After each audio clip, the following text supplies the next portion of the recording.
मनोज आर्य, खबर संसार के लिए।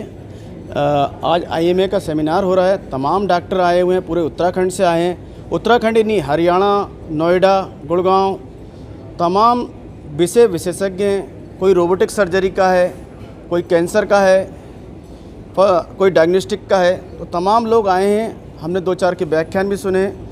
हमारे शहर के जो हैं डॉक्टर जे.एस. खुराना जी, बहुत नाम है इनका, ये विदेशों तक में जाते हैं।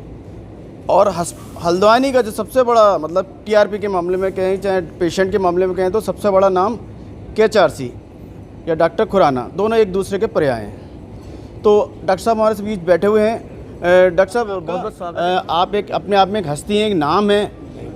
आप जो हैं पारंपरिक तरीके से लेकर आधुनिक तरीके तक की आपने सुविधा हल्द्वानी वासी को दे रखी है, क्योंकि हल्द्वानी इतना बड़ा नहीं था, अब 2-4 सालों से ज़रूर बड़ा हो गया है ये। तो किस रूप में देख रहे हैं सर आने वाले जो साल हैं इस चिकित्सा के लिए? जो आज हमारा हुआ है ये CME continued medical education program है। इसका नाम ही मेडिकल एजुकेशन प्रोग्राम होता है और कंटिन्यूड मेडिकल एजुकेशन प्रोग्राम, इसके माध्यम से ये जो न्यू टेक्निक्स जो भारतवर्ष में आई हैं, तो उसके माध्यम से बताया गया कि कैसे रोबोटिक सर्जरी है या वेपराइजेशन, जैसे लेज़र थेरेपी हार्ट के लिए आई है, कैंसर है, मतलब अन्य बीमारियों की जो जानकारी दी है।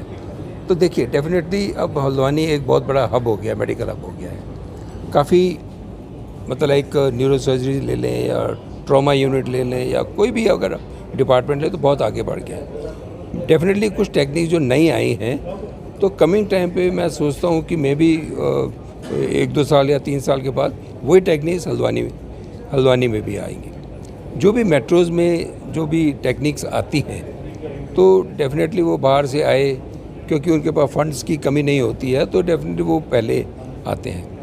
तो जैसे जैसे हमारे जो ये चीज़ें होती हैं, B ग्रेड और C ग्रेड सिटी में भी ये न्यू टेक्निक्स डेफिनेटली आएंगी। डॉक्टर साहब, जिस तरह अभी रोबोटिक सर्जरी आई है, आज का बहुत जो इंटरेस्टिंग जो टॉपिक था रोबोटिक सर्जरी बताया जा रहा है सर बहुत कॉस्टली होती है, गिने चुने हॉस्पिटलों में है। तो क्या हल्द्वानी जैसे शहर में भी सर इन फ्यूचर में प्लान है? देखिए, रोबोट की कीमत ज़्यादा है अभी, और ग्रेजुअली जैसे आर्टिफिशियल इंटेलिजेंस का काम चल रहा है, तो मैं समझता हूँ कि रोबोट की कीमत कम होंगी, तो डेफिनेटली हल्द्वानी में भी ये टेक्निक्स आएंगी। इस समय जैसे घुटना replacement, knee replacement robotic surgery द्वारा होता है, या कोई जैसे इंटेस्टाइनल कैंसर का ट्रीटमेंट वगैरह रोबोटिक सर्जरी द्वारा होता है।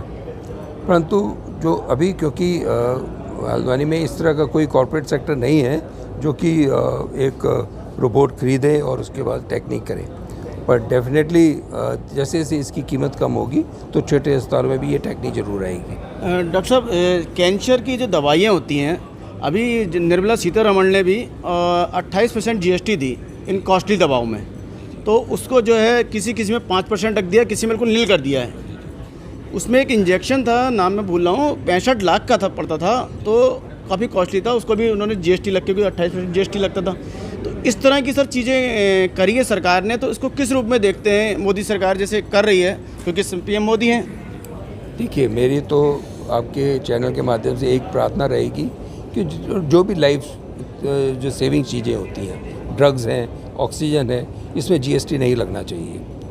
ये मैं पहले भी एक बार कह चुका हूँ। जैसे ऑक्सीजन एक मतलब एक जान बचा रहे हैं पेशेंट, तो GST लगाने का कोई औचित्य नहीं है। सेम है, जो कैंसर है ऑलरेडी पीड़ित होता है, उसके बाद धन की कमी होती है, घर बार भेज देते हैं, तो उसमें अगर GST, अगर गवर्नमेंट कुछ भी हेल्प करे, कम से कम GST हटा देनी चाहिए, नंबर 1।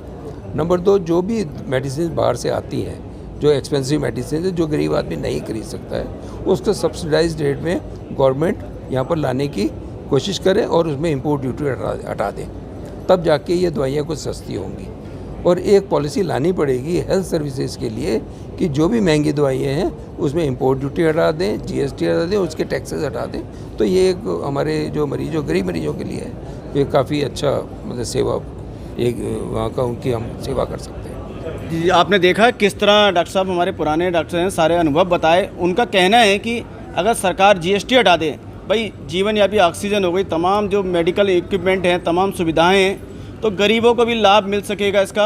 और जिस तरह अपील है, खबर संसार के साथ डॉक्टर साहब की भी अपील है कि सरकार इस पर ध्यान दे, कम से कम जो ऑक्सीजन है मतलब प्राणवायु है इसको मतलब और तमाम जो इक्विपमेंट हैं उनको सस्ता करें जिसपे इलाज सस्ता हो सके। कैंसर की दवाइयाँ हैं, कैंसर की दवाइयाँ हो गई, जो कैंसर या क्रिटिकल केयर जो जान बचाने वाली है, इनमें अगर आप इंपोर्ट ड्यूटी या ये जीएसटी हटा देते हैं। दूसरी बात है जैसे वेंटिलेटर्स हैं जी, तो अब वेंटिलेटर्स वगैरह ये जान बचाने के लिए लाया जाता है, पर उनमें भी इंपोर्ट ड्यूटी भी है, जीएसटी भी पूरा देना पड़ता है।